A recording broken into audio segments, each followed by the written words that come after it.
खासदार निलेश लंके यांना सोडून इंडिगोचे विमान आकाशामध्ये, संसदेत मुद्दा मांडणार. अहिल्यानगरचे खासदार निलेश लंके यांना शनिवारी एका विचित्र अनुभवाचा सामना करावा लागला. छत्रपती संभाजीनगर विमानतळावरनं गोव्याला जाण्यासाठी निघालेल्या लंके यांना न घेताच इंडिगोच्या विमानानं उड्डाण केलं. यामुळे लंके यांनी संताप व्यक्त केला आहे. खासदार निलेश लंके हे सिंधुदुर्ग येथे रविवारी होणाऱ्या किल्ला संवर्धन आणि स्वच्छता मोहिमेमध्ये सहभागी होण्यासाठी गोव्यामार्गे जाणार होते. ते शनिवारी दुपारी साधारण 4:30च्या सुमारास विमानतळावर पोहोचले. मात्र त्यावेळी विमान कंपनीनं बोर्डिंग प्रक्रिया पूर्ण झाल्याचं सांगत त्यांना प्रवेश नाकारला आणि विमान धावपट्टीवरनं उडालं.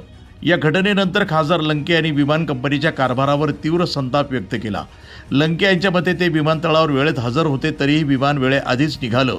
विमानाला उशीर झाला तर प्रवाशांना भरपाई मिळत नाही, मग विमान वेळेआधी का जातं, असा सवाल त्यांनी उपस्थित केला.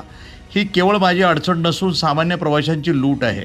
या कारभाराविरोधामध्ये आपण आगामी संसदीय अधिवेशनामध्ये आवाज उठवणार असल्याचंही त्यांनी स्पष्ट केलं. विमान कंपनीचा दावा इंडिगोनं विमान फुल झालं आहे असं कारण दिल्याचं लंके यांनी सांगितलं, जे त्यांना पटलेलं नाही. त्यामुळे लंके यांनाच उशीर झाला होता की विमान वेळेआधी उडालं हे स्पष्ट होऊ शकलं नाही. मात्र प्रवाशांच्या यादीमध्ये खासदाराचं नाव असताना विमानतळ प्रशासनाकडनं त्यांची दखल कशी घेतली नाही, असाही प्रश्न आहे. विमान चुकल्यानंतर खासदार लंके यांनी पुण्याहून गोव्याला जायचं ठरवून रस्त्यामार्गे आपला पुढचा प्रवास सुरू केला.